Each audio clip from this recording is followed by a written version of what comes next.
Golfers, welcome back to the channel. In today's video we're going to talk about a common issue we see on a regular basis, and it is related to an over-the-top swing path. So what we see is a lot of golfers that will come into the impact position and all their weight stays on their right foot. They release the club a little bit too early, so the chest starts to rise up at impact, the club head overtakes the hands, and we also get an impact position that looks like this, very weak. We have lots of loft and also the face closes. So if you're this golfer, what I want you to do is pay close attention to what you're doing in the backswing and also how that's corresponding to the downswing. If you're somebody that gets to the top of the backswing, then what happens from here, if you think about the correlation and also the speed that your shoulders and hips rotate and open up at, your shoulders are opening up a little bit too quickly, so your chest spins open, hips are very inactive, left shoulder gets a little bit too low, right shoulder stays too high, and then from there we react to that position, so the club's just going to go straight down into the ground.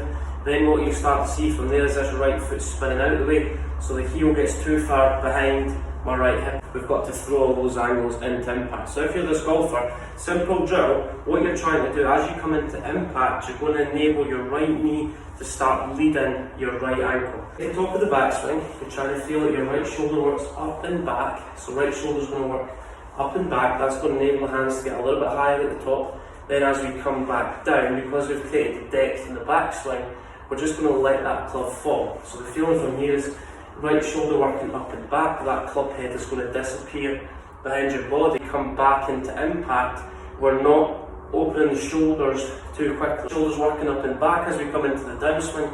There's going to be a slight shift to the left, so my left knee is moving closer to the target. My left knee is going to be more over my left foot. That's going to enable the weight to transfer into my left side. Come through impact, we're not letting the chest elevate too quickly, so the chest isn't going up towards the sky too early, as your chest stays a little bit more down into impact.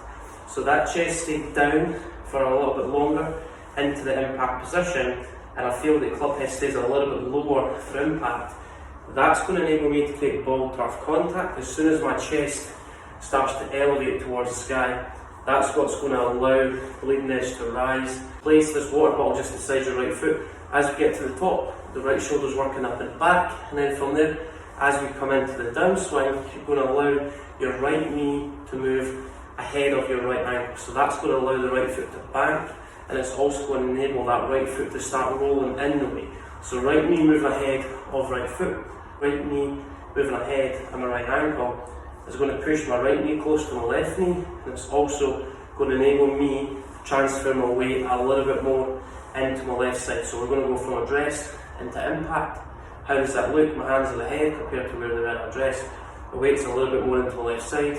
My hands are leading the club head, and then from there my chest stays a little bit more down through impact for the duration of the downswing. You're just allowing the club head to stay as low as possible through impact.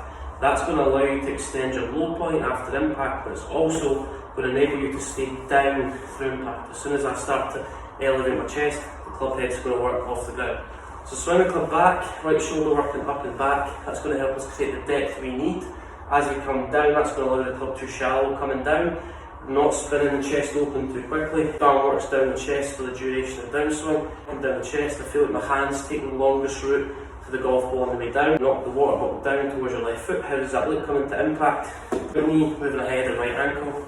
The impact, right knee moving ahead of right ankle. So right knee moving ahead of right ankle, and as you can see from there, the right knee gets closer to my left knee, and that's going to allow this right foot to roll, and it's not statically on the ground. Right shoulder working up the back, feel like your hands as far away from your head as possible coming into impact. You're going to keep your chest down for longer, and a great way to establish that is trying to knock the water bottle over. Right knee's moving ahead of right ankle. Right knee moving ahead of right ankle. That's going to promote a little bit more of a shift of pressure to my left side, and it's also going to allow me to keep my chest down through impact. If you're struggling with your iron play, just get to the top of the backswing.